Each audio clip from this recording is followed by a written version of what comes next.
Here we have the Haggis. The poem is called Address to the Haggis. Not an ode to the Haggis, not a poem to the Haggis, an address to the Haggis. We are actually talking to the Haggis and about the Haggis. So, you approach and you say, "Fair fall, your honest sonsy face, great chieftain of the puddin' race. When am I attack your place, page stripe, darum. Well are ye worthy all grace, as lang's my erum. Hello, you great round-faced saucy fellow, emperor of all the sausages. You are worthy of praise as long as a man's arm. The groaning trencher, there you fill. Your hardies, look at this hill. Your pin, one mock to mend a mill in time of need. And through your pores, the dew's distill, like amber bead. As you can see, it's so big it overflows the plate it's served on. When you look at it, you're immediately reminded of the Highlands of Scotland.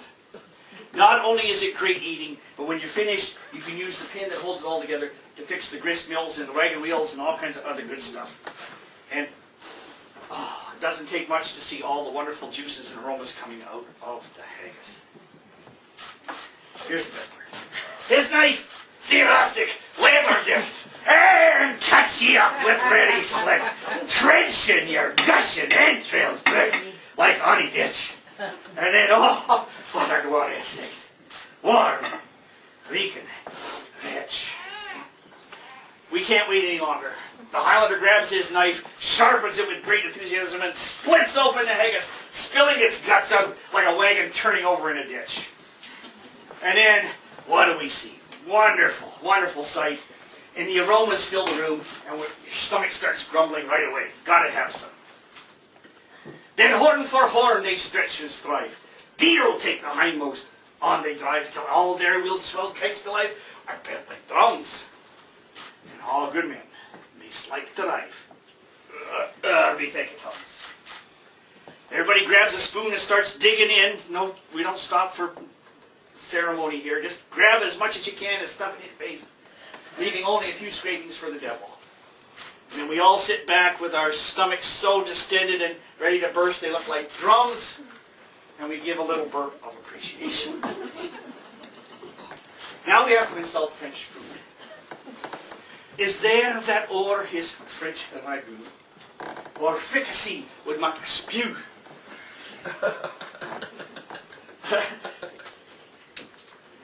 I've lost my spot. Okay, hang on a second. Is there that o'er his scornful view, look down with sick of dinner, makes a spew with perfect scunner, look down with sneer and scornful view on sick of dinner. How can you turn your nose up at a haggis when you eat greasy French food that makes a pig gag and vomit in the corner? I need someone to stand in for the French people here. Who wants to be a feckless French person? You, sir. Come on. No? You want to be insulted? Come on. Come on. We got. Okay. Come on here. We need a French person to insult. You can do just fine. Come on up here. Poor deal. See him o'er his trash, as feckless as a withered rash. His spindle shake, a good whiplash, his knee a net through bloody flood or field to dash. Look at the Frenchman, scrawny as a reed. A good wind would knock him over. His fist is so tiny, it's the size of a walnut. And if he had to run across a field and fight a battle, he'd never make it. But mark the rustic, Haggis fed. The trembling earth resounds his tread. Flapping his blade, he'll make it whistle. And legs and arms and heats both sned like taps of thistle. Give a Highlander Haggis. The earth will shake as he runs across the ground. Put a sword in his hand and he'll chop arms and legs and heads off as if he was taking the tops off weeds. And then the poem ends not with a prayer, but with a challenge to the gods. Ye powers, what make mankind your care, and dishamoot their bill of fare. All of Scotland wants nae skinking ware that jumps in luggies. But if ye wish her grateful prayer, give a haggis. If the gods in heaven want Scots to bow down and pray to them, don't feed them stuff that slops around loose in a bowl. Give them haggis. So you're all Scots today, and I'm going to give you all haggis.